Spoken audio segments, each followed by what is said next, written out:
Welcome to another thrilling edition of PremierTwo. My name is Peter. Thank you for joining me on a beautiful day here in Tokyo, Japan. Well, the back streets of Tokyo, Japan. As we've once again restarted, let's see you pog and chat our walks and our talks. That's right, folks. We've got about a 4-hour walk towards Shinjuku. I told the taxi driver, just stop on a random street. He goes, eh? Mojide? And I was like, yeah, just stop on a random street. And I was like, okay, this is too random. This is 4 hours away. a little further than I anticipated. But we're here, we're on the mean streets of Tokyo, and I don't even have a coffee yet. But it looks like all praise our friend Onibro/Shadow. For so far, the text lasted longer than anything I've ever put together. So hopefully we can start our health journey together. I'd be remiss to say also, I'm monetizing my health journey. What a dickhead. But you get to see some of the beautiful sights and sounds of Tokyo, which do not include my face, as I spin the camera around towards today's goals. So, without further ado, I'm gonna strap you guys in. Let's start walking and let's start talking. What part of Tokyo is this? So, okay, what the walk and talks are basically a 3-part enterprise. Number 1, I show you the random side streets of Tokyo that's not the Shinjukus, the Akibas, the Asakusas, not the Shibuyas. I like looking at different architecture, quiet roads. I can be a little bit louder. I also have this kind of nervousness these days about talking in public and being, I don't know, not disrespectful, but I get worried. Then the second part of the walk and talk special is that it allows me to get in, well, it allows me to work towards my goal of the legendary 73 kilograms that I would like to reach by April of this coming year. That's not gonna f***ing happen. Full stop. So can we reach 77? That's possibly in play. Now see, why can't we have these streets more often? It's so easy. You've got the walking lane and the biking lane, and it's clearly posted. No mistakes. That's beautiful. And I love all the different colors of the trees. That is absolutely sugoi ne. I see red, yellow, white, and green scraper bikes are on the scene. Look at that, look at all these colors. It's like I'm Vincent Van Gogh just painting off a beautiful Picasso for you guys as we walk and talk in Tokyo. What a legend. I guess I can't take too much credit for the trees, but okay. Hey Pete, yeah. Genuine question I have wanted to ask for months. Okay. How did you become so charismatic that's in funny. social settings? Now, that was unlucky because the crux of your question was blocked by Mortel de Draco's That's Funny. So I'm gonna have to scroll up and see what you said, because it was completely and utterly blocked. It says, I have a genuine question. How did you become so charismatic in social settings? I wanna become more like that. All right, so how do I say this without sounding like an egotistical gas bag?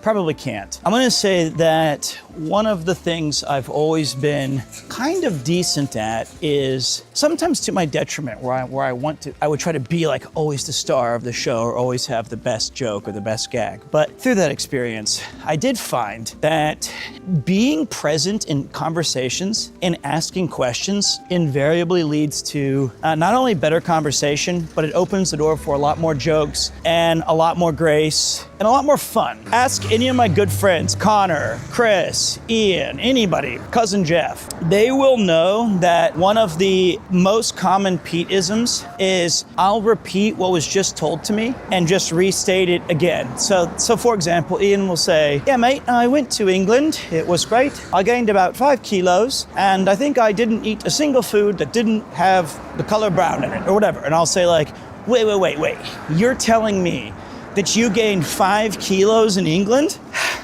It is kind of the solid snake technique, but it's kind of that way of creating me being able to listen and catch details, which then I can bring up later in conversations, or I can really commit to my memory. And then just having fun with that is very key. I hear getting wasted also helps with being personable, as you've demonstrated helpfully. Oh, great. Well, that's sometimes. I don't always get I don't I recommend. am not done. Okay. Just kidding, boss. Bro-man is a myth and there is no evidence left of this legend. I didn't start drinking till my late 20s. I was like 28, 29. Didn't start regularly drinking until my 30s. And that does help me socially lubricate a lot of situations. The downside for that is that I often also become really fucking annoying. There's other evidence that's been repeatedly explained to me is that I am 100% the guy at the end of the night, and it's not even the night, it's like 3 a.m. I'll start bullying my friends. I'll say like, are you guys really going to bed? Wow, am I the only fucking man here? Bunch of bitches. I swear, we were supposed to hang out tonight.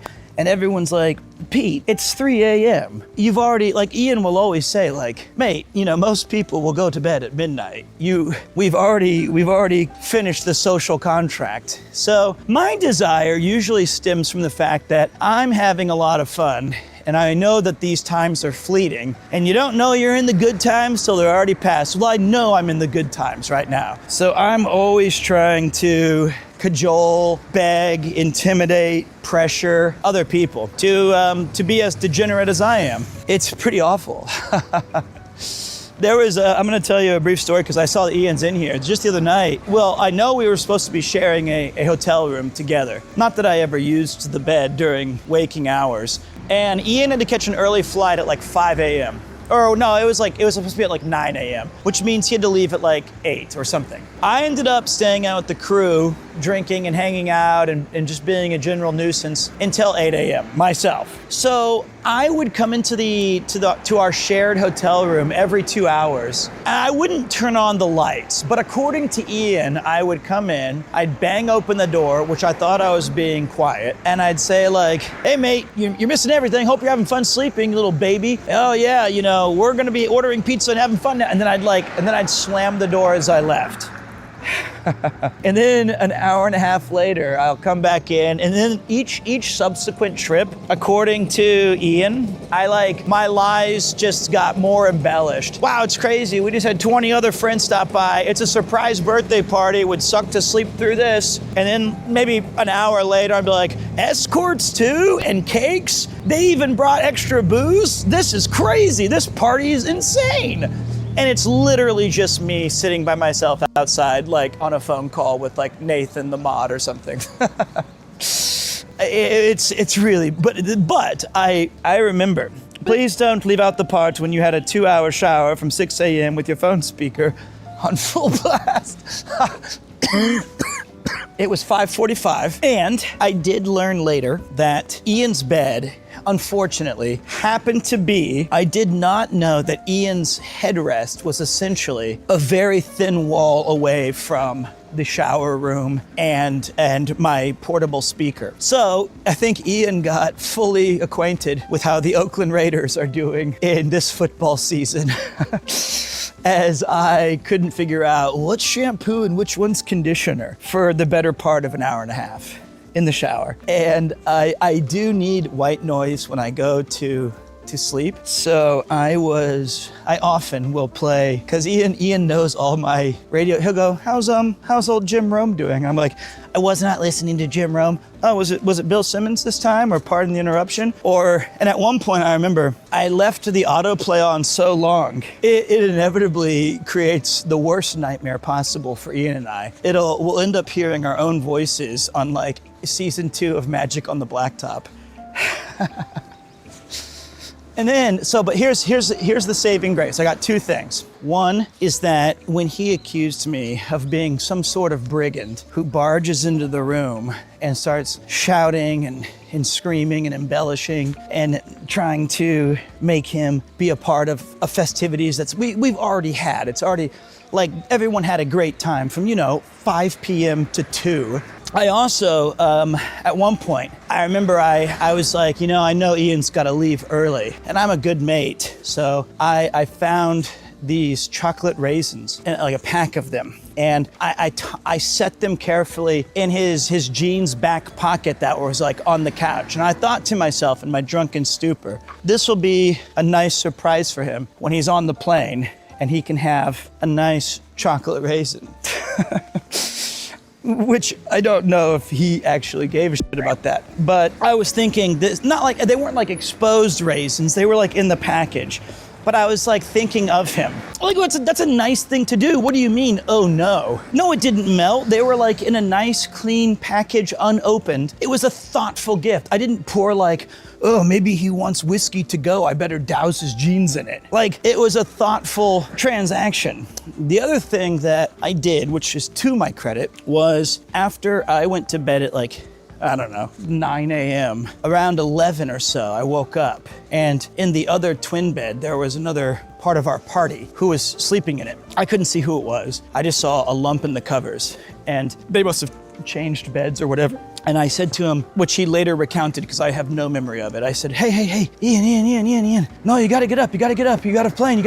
I don't want you to miss it. Then I fell back asleep. Now, I don't know if the other person could hear exactly what I was saying over the 95% volume of the Jim Rome Show live from Los Angeles. But I think that shows, even in my weakest state, I was thoughtful and caring about the same person I had mercilessly tortured for the better part of 8 hours as he was trying to sleep. So that's a good thing. But yes, I was completely annoying. Oh, look at this little topiary. Also life, it's really crazy to me how you can take one step off the main road and I feel like it turns the entire city's volume down. Whoa, that's huge. I found the real Iron Mouse.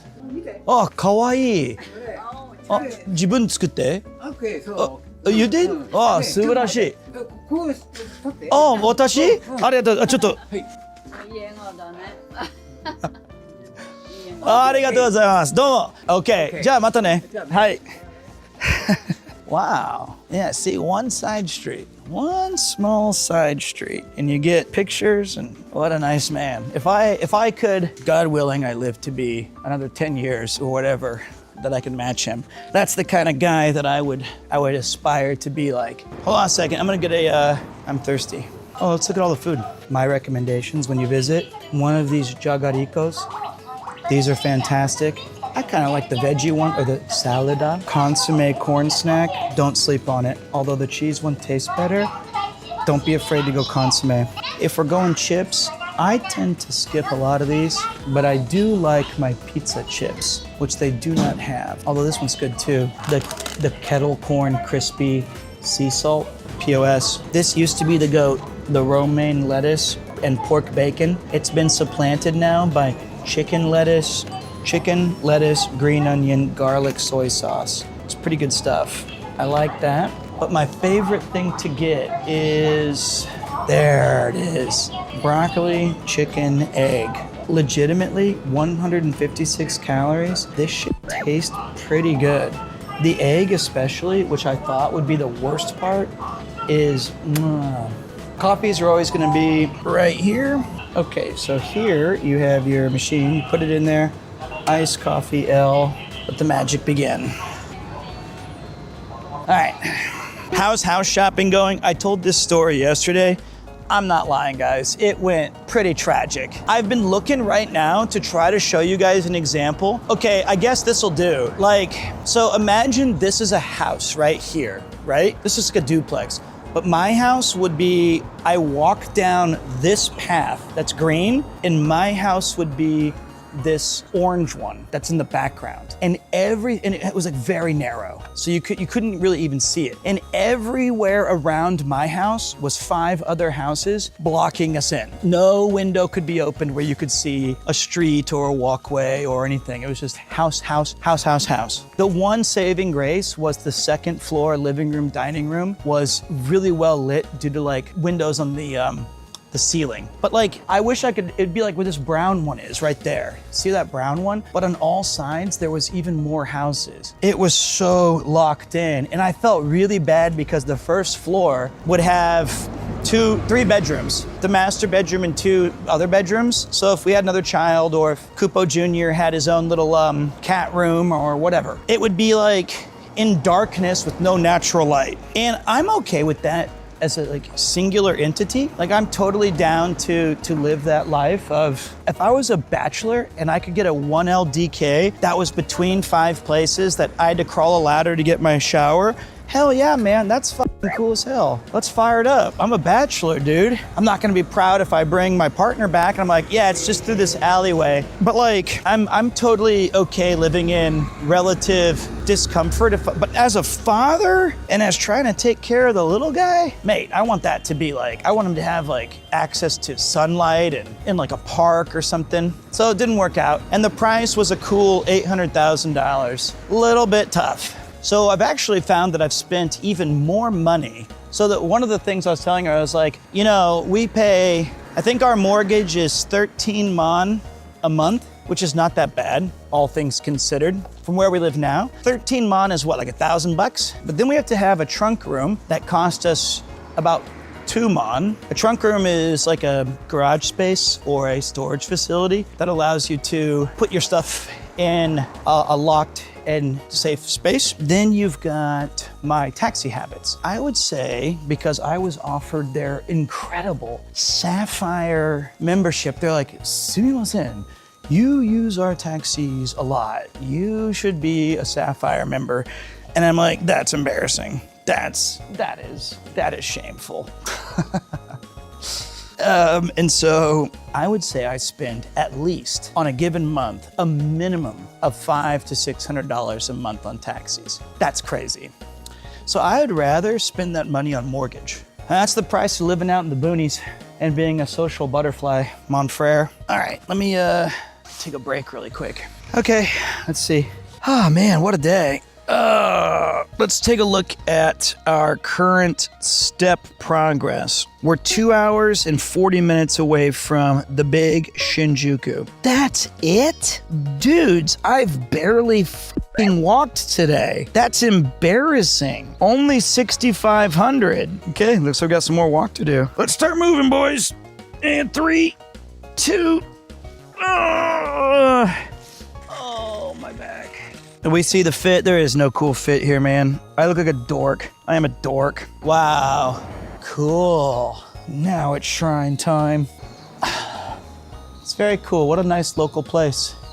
I bet on New Year's, this is just a fun place with a lot of yatai and stalls and activity and people coming in wishing for good health. I love that of all ages, people in their 60s, 70s, 80s, and 90s, they'll still come out to the shrine with kids who are 4 or 5 at midnight.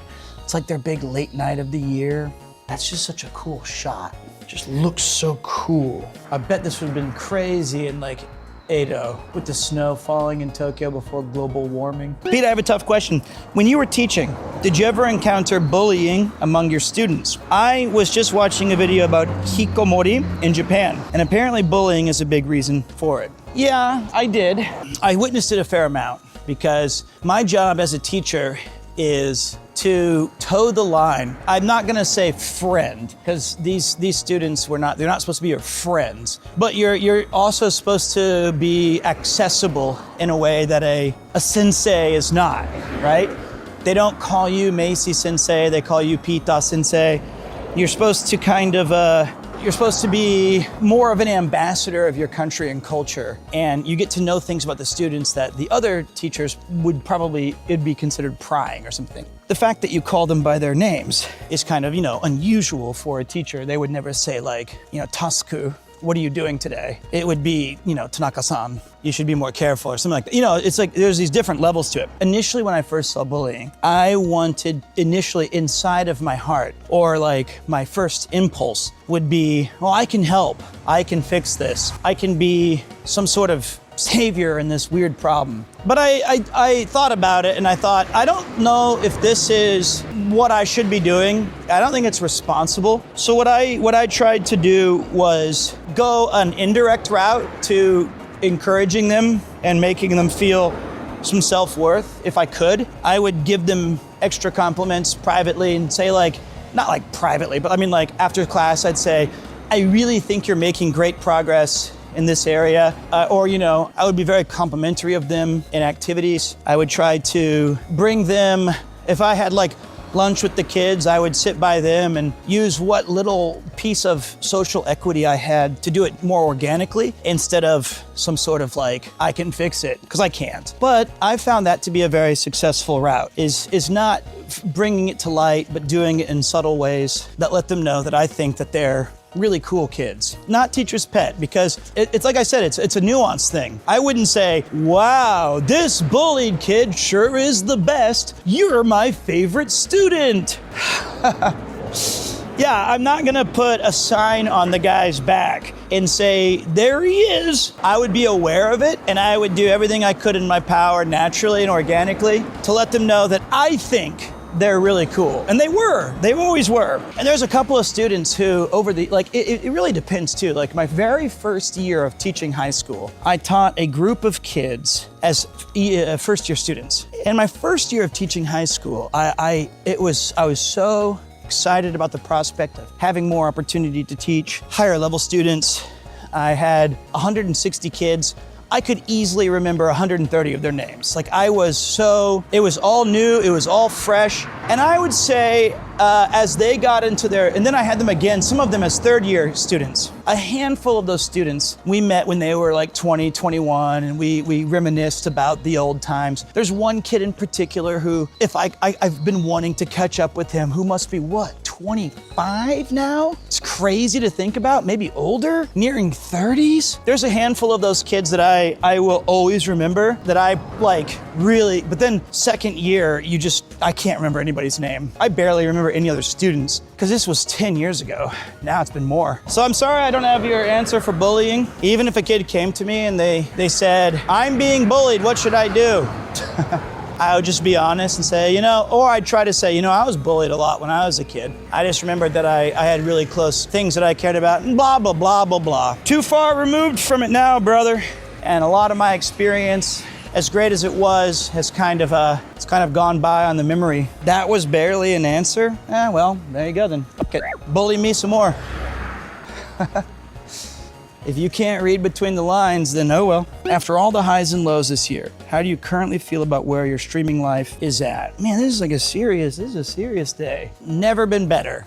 Done. No, okay, so this year, and it wasn't just this year, it actually started with a little bit over a year ago. The stress of the subathon, which I had done a tremendous amount of planning for, and then I got very ill leading up to it, and I had to cancel everything because I had just a terrible fever. And then I ended up doing the subathon anyway, and I felt like it was really poor content. I mean, I'm glad I did it, but I don't think it felt like an event that was worth everybody's support. And then as soon as that ended, I got even worse sickness. Like had to go to the hospital. I was sick for about 2 weeks afterwards. And then there were so many cool things that we did during the year. We had the Monkey Brew. We had the Suikoden 2 remastered drop. We had Final Fantasy Tactics playthrough.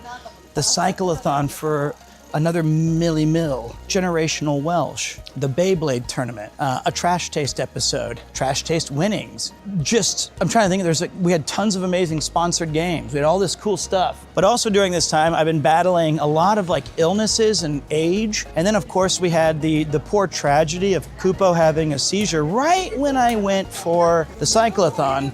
And then him ultimately going from healthy, fun, active Genki cat to passing away within 4 weeks. That was very sad. And then I started to play that's so cool, look at this, guys. Started to play all these amazing games, and unfortunately there was just a lot of negativity and people spoiling and the games being not as particularly fun. Oh, bitchin', we take a right here. Let's see the train though.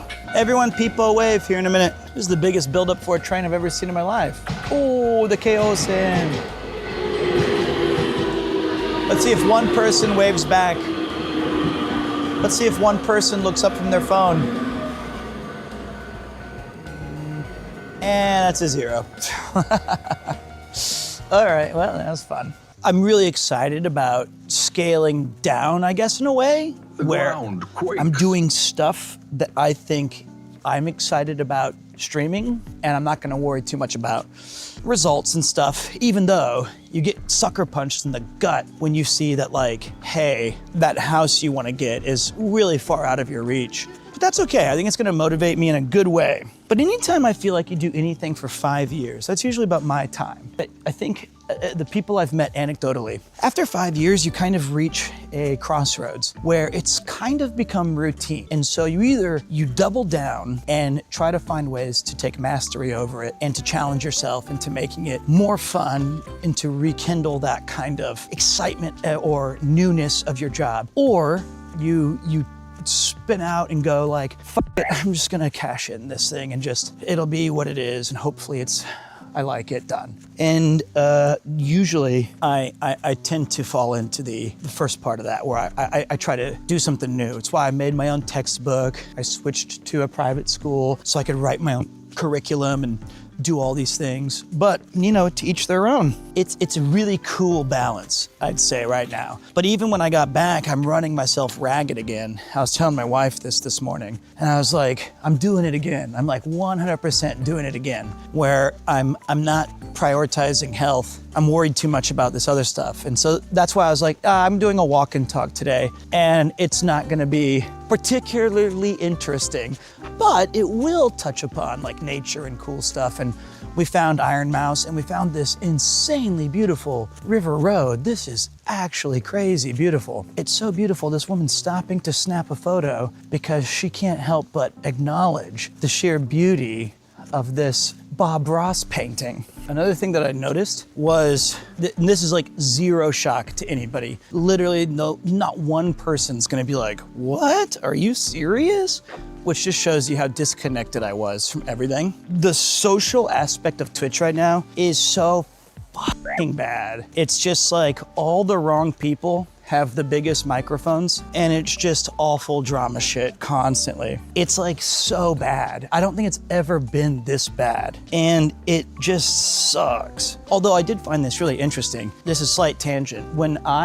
As to prove a point, when I was a high school teacher, I had a set of students I was their homeroom. The main thing, I was like, watch this. I made a brand new Instagram account, and I told them my age, where I lived, and I just swiped up for like 20 minutes on the reels on Instagram. And then I showed them how many like e-girls or Asian models were being targeted to me. And they were like, that's because you like that stuff. I said, it's a brand new account. I was like, this is what they're sending new accounts now to try and target like people of my age and location. And they were like, no way. I was like, yeah, this is new. And they were like, damn, that's kind of crazy.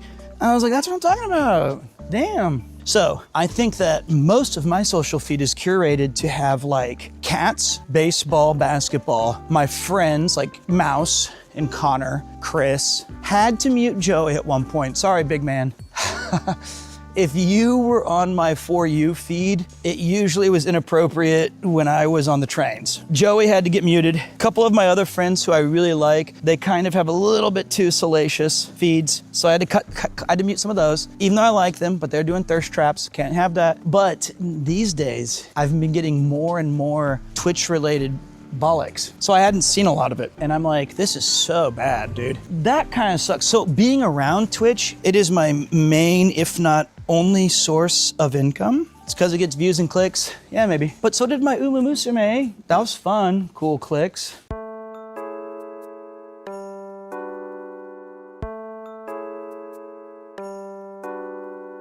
There's the Hut right there. Man, long gone are the days where Pizza Hut was just such the GOAT. I cannot tell you the elation that I felt when my mother told me, when I could hear her in the other room as she had just gotten home from work after a triple shift, and she just goes, fuck it, Pizza Hut. And I was like, let's go. Now I'm just kind of like low-key depressed if I order it. Now I'm like, oh, well, what do I want 30 of that I know will probably kill me in Pizza Hut? There was a time, believe it or not, where everything wasn't to the extremes. Like a pepperoni pan pizza, that's it, full stop. With the red cups, and you're sitting at these booths, and you can hear the Street Fighter 2 arcade machine going, dong, And you drink a suicide, which was a soda where you pushed the tab on the soda for every drink and you mixed it into one giant concoction. I mean, I like these days too. Like today, that same feeling is it's 8:15, you're on your way to meet your bud. You go to the izakaya and you sit down and you're like, what's up, man? And you say, Nama Toriaizu. And you guys clink the glass and you're like, fuck, that was a hit. Whoa. Same thing. Have I ever tried Jollibee? Tell me you're Southeast Asian and a Filipino without saying, have you ever been to the Philippines? Because I got you. Pete, you're misunderstanding. It is now about giving that old experience to your kids now. You pass it along and bring magic to the next generation. Here's the thing, brother. I'm gonna tell you straight up. There is no magic in Pizza Hut that I can recreate. Those were my special memories. What I gotta do is find something organic that is gonna be his special memories. So for my mom, for example, she was born in 1950. She was in Humboldt, Kansas, and she said that the greatest day of the year in Humboldt was that when this traveling, it was like a church, some Catholic festival, carnival of sorts came through town. And she said, she goes, I'll never forget it. They had 20-cent cheeseburgers. It was the best cheeseburger I've ever had in my life. And that's her memory, right? That was something that's like the Street Fighter 2 arcade shit. My sons might sadly, to me, sadly, but not to him, it might be like, fuck it, you're 8 years old, I got you your favorite K-pop Demon Hunter, and we're at the K-pop Demon Hunter collab pop-up, and I'm having a PSY gin and tonic. Just give me that. Like it's Earthbound Attacks, Psy. I will teach him the value of OG video juegos though, 100%. I'm gonna be teaching him like, these games were peak, these games are my favorite. If you play this, it's like, this is where video games started from. These are some of the movies that I really enjoyed. You're 8 years old, that's old enough to see Alien. Let's enjoy that. If you play Genshin, I will disown you. No, you know what? That's his prerogative, brother. I'm not gonna yuck his yum nowhere. I didn't know that mine was red, might be. If he plays League though, he's out. I will not let my son sit there and just play League matches and get nothing out of his 2 hours a night. I'll be like, brother, you could have beaten like 6 different versions of an RPG. You could have done so much in an RPG. And all you did was rage that some loser top lane bot fucking crushed you solo queue and that you're in Iron 4. This is pointless. He's got to get his own job before he plays League of Legends. If he plays Team Fortress 2, I'm giving him a huge financial endowment as soon as he turns like 12. I'll be like, here you go, here's $4 million that I saved for the house. Trade that money for hats, I don't care. Do whatever you want to do, brother. No, I'm too doom and gloom on these walk and talks. I love being older, I genuinely do. I feel like if you cut my life into a pizza pie, my 0 through 10s were great, my 10s through 20s were awesome, 20 through 30 was transformative, 30 through 40 was the peak, 40 to so far is what the fuck happened. But there's still 8 more years to fix that. So that's just a quick turnaround. And actually 40 and 41 felt pretty good. Well, comparatively. 42, I did feel like, oh my God, I'm older. But I've enjoyed my 40s a lot. It's afforded me a chance to travel the world. I've been to Wales and Rotterdam and France and England and America. Like, I've been to 5 or 6 places as I'm globe-trotting and jumping and skipping my way through all sorts of international checkpoints. And I'm really excited about seeing things like when I'm, like what's coming up. Traveling with a kid and my wife. Traveling with Yuki and my son and seeing new places and having a little bit of money to do it. You can see it in the distance, guys. You can see the looming power of progress in the inner city.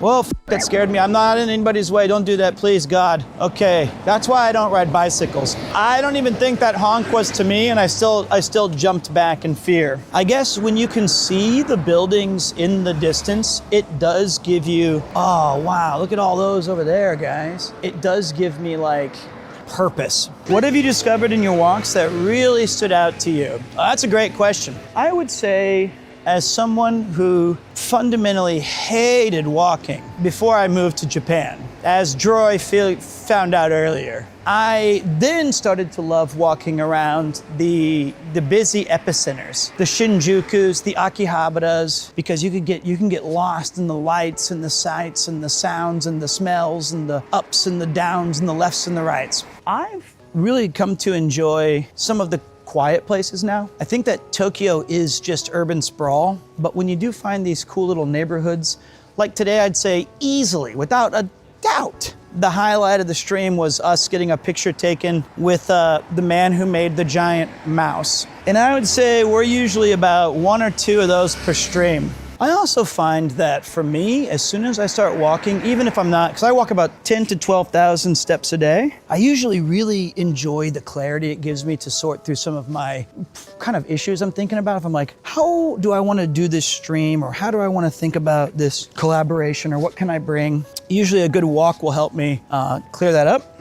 And I found that walking every day to start my day gets me kind of energized, and I'm less lethargic when I get fresh air and some sunlight. Shame I found this out at like 41. How's the night going? Visited the shrine yet? We actually, so I was gonna take you guys to Kupo's resting place today, but Yuki, it was a little bit cloudy when I left and they closed at 5. So I was like, okay, I'll just walk to Shinjuku and meet Max so we can drink until my resting place. And I figured, well, I cannot truthfully stay out till like 3 a.m. I can't do it. I have a hard out at midnight or so. 11:30 would be best. The last train is a brilliant time to go home. The Shuden, I can grab a little green car, I can sit down. And you know what, guys? If you're coming to Japan and you're gonna take the trains a lot, honestly, I would budget the extra 5,000 yen so you could factor in 5 or 6 green car trips. It's $750 added on to your ticket. So if you're going from Tokyo Station to like Kichijoji, which is like a 35-minute ride, go ahead and grab a green car. I spoke to the Japanese workers today at Epcot for 30 minutes in Japanese today. I was nervous as fuck. How do you speak to the locals without fear? Because that shit was so stressful with my 30% of Japanese. Here's the good news, buddy. Every Japanese person learns English in school. And every single one of them that I've met, with the exception of maybe 5%, is nervous about using it, or afraid to make mistakes, or knowing that they're going to say something incorrect. I think the most important aspect of communication is effort, not results, right? So they presumably, unless they were wildly uncharacteristic and disrespectful, if you give them the best opportunity of you communicating in Japanese, it'll mean the world to them. Just like the guy today when I was saying like, is your mouse named Iron Mouse? He's like, no, my name is not Mouse. And I was like, no, not you, this thing, what's its name? And he was like, yeah, it has no name. Like, you know, we were trying our best to meet each other halfway. Thanks, Pete. They said my Nihongo Jozu, and I was like, yeah, masaka. Here's the bad news. I'm just gonna rip the Band-Aid off. You got Nihongo Jozu, okay? There are 3 levels to being understood in Japanese. From worst to best, if they say, whoa, sugei Nihongo Jozu, you are not good. I've been to a convenience store where I've told this story before. I went to an English store, I'm reading this comment that I disagree with, but I'm not gonna say he's right or I'm wrong. I'm just saying, anecdotally speaking, if you're being sent to the Japanese contingent at Epcot, you know, they're gonna try hard, you're gonna try hard. I think that your results, if you're asking me how not to be nervous, right? So, there you go. All right, give me a second, boys. こんばんは。トルサイズアイスコーヒーお願いします。トルサイズアイスコーヒーです。ありがとうございます。ありがとうございます。ありがとうございます。Okay. Oh. Ow. Is Starbucks better than Excelsior or Dotor? It's probably not. But here's the big one right here. Are you ready? Here's why I go. Ow. I don't know if you can see that. 1 more coffee. You get the same coffee for $1.60. Oh wait, $1.90 now. You basically can have an additional coffee for kind of cheap. So if you're going by quantity, that's the way to go. Now give me a second. Sorry boys, I gotta tell Max. Okay. Guys, that was good. Let's check the step count. The step count says, wow, 19 kilometers, 25,053 steps. 25,000 steps. That means by tonight's finishing is probably 28 to 30. Good job by us. So I think today was very good. Great success. Thank you guys all so much for joining and be a part of it.